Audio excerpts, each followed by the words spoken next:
Finally আমরা চলে আসলাম সহস্রধারা ঝর্ণার সামনে। আমাদের হচ্ছে ঢাকা চট্টগ্রাম মহাসড়ক যে ইকো পার্কের গেট রয়েছে ওইখান থেকে ডাইরেক্ট সিএনজি নিয়ে আসছি। আমাদের সাথে হচ্ছে আরো দুইটা ভাই আসছিল, তো আমরা একটা সিএনজি নিয়ে আসছিল 500 টাকা করে, জনপ্রতি 100 টাকা করে রাখছে আর কি। তো আমার থেকে মনে হয় যে ভাড়াটা একটু বেশি। যারা একটু ট্রেকিং করতে পছন্দ করেন আমার মতে ওইখান থেকে গেটের এখান থেকে আপনারা পায়ে হেঁটে ইজিলি চলে আসতে পারবেন। কত কিলো? 3 কিলো। বেশি না, সর্বোচ্চ হবে 3 কিলো। মন্দির হলে 6 কিলো। আর এখান থেকে হচ্ছে এদিক দিয়ে উপরে পথ দিয়ে হচ্ছে আপনার সীতাকুণ্ডের যে চন্দ্রনাথ মন্দির ওইটাতে যাওয়া যায়। এটা হচ্ছে সর্বোচ্চ 6 কিলোর মতো। দেখেন রাস্তা থেকে 6 কিলো। সূত্রধারা ঝর্ণায় নামার সময় এরকম অনেকগুলো সিঁড়ি দেখতে পারবেন।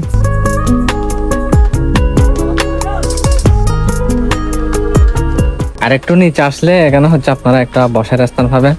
পরিবেশটা কিন্তু খুবই সুন্দর। যত নিচে আসবেন ঝর্ণার পানির আওয়াজটা শোনা যাবে, আপনারা হয়তো একটু একটু শুনতে পারতেছেন, সাউন্ড রেকর্ড হচ্ছে। তুই প্রথমবার নাকি আরো আসছিলি? আমার এগুলা সব ঘোরা শেষ। সব ঘোরা শেষ, কিন্তু আমি ফার্স্ট টাইম আসছি।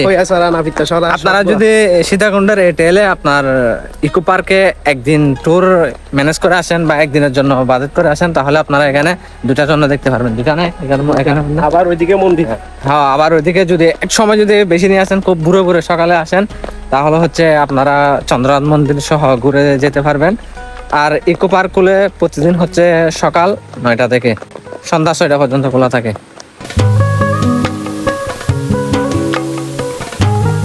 ওয়াও, খুব সকাল সকাল আসছি আমরা, যার কারণে মানুষজন তেমন নাই। আমরা কিন্তু ভালোই অনুভব করতেছি। ওয়াও,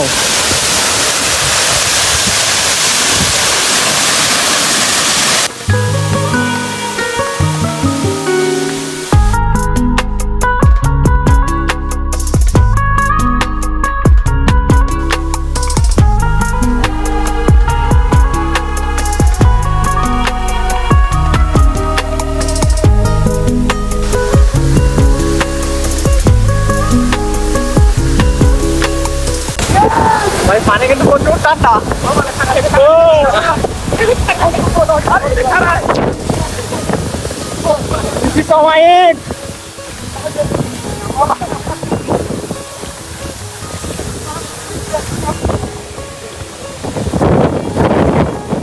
কালকে রাতে বৃষ্টি হয়েছিল, যার কারণে ঝর্ণাতে এত পরিমাণ পানি।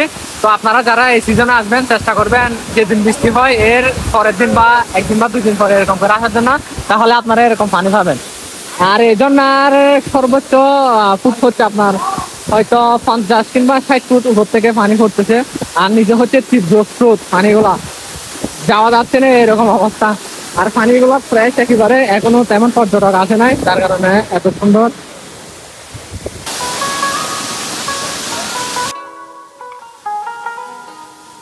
চারিদিকে কত সবুজ সমারোহ। বর্ষাকালে পাহাড়ের সৌন্দর্য কিন্তু আরো বেড়ে যায়। চারিদিকে সবুজ সমারোহ।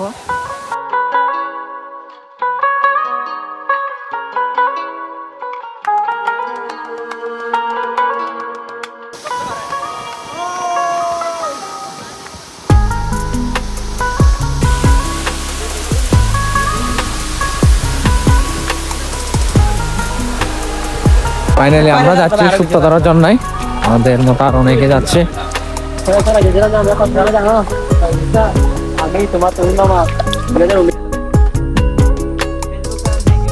এসব ফোলা ফাইনে নিয়ে যদি এরকম পাহাড় থেকে আসি, সামান্য সিঁড়ি বেয়ে হাওয়াই গেছে, আর উঠতে পারতেছে না। কিরে কি অবস্থা? গাম শরীরে বেশি গেছে, গাম দিয়ে গেছে।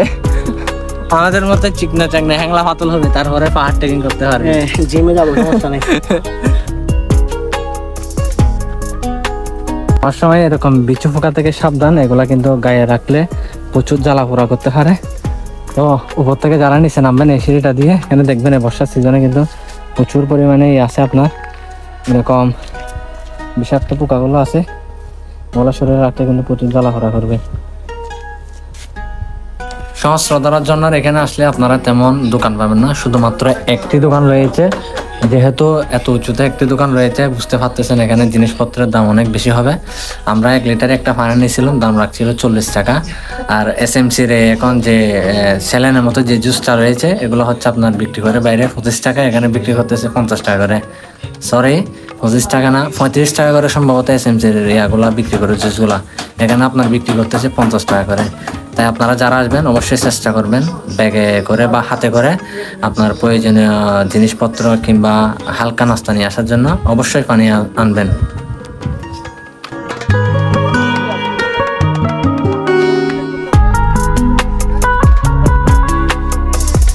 দেখা যাক, সামনে হচ্ছে একটা ওয়াচ টাওয়ার আছে, আমরা এটাতে উঠে দেখি ভিডিওটা কিরকম হয়। ওয়াচ টাওয়ার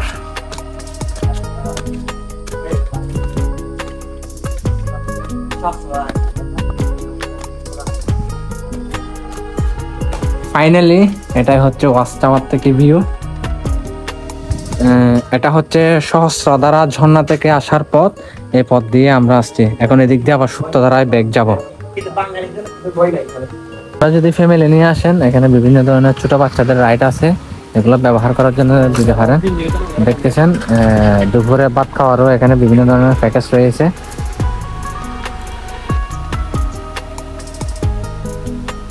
এই পাশ দিয়ে হচ্ছে বোটানিক্যাল গার্ডেন।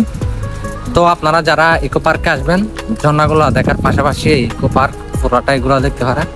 তো এই ছিল আজকের ভিডিও। আর ভিডিওটি ভালো লাগলে অবশ্যই লাইক, কমেন্ট এবং শেয়ার করতে ভুলবেন না। যে যেখান থেকে দেখতেছেন আমার ফেসবুক পেজটি ফলো এবং ইউটিউব চ্যানেল সাবস্ক্রাইব করে পাশে থাকবেন। ততক্ষণে ভালো থাকবেন, সুস্থ থাকবেন। দেখা হচ্ছে অন্য কোনো ভিডিওতে। আল্লাহ হাফেজ।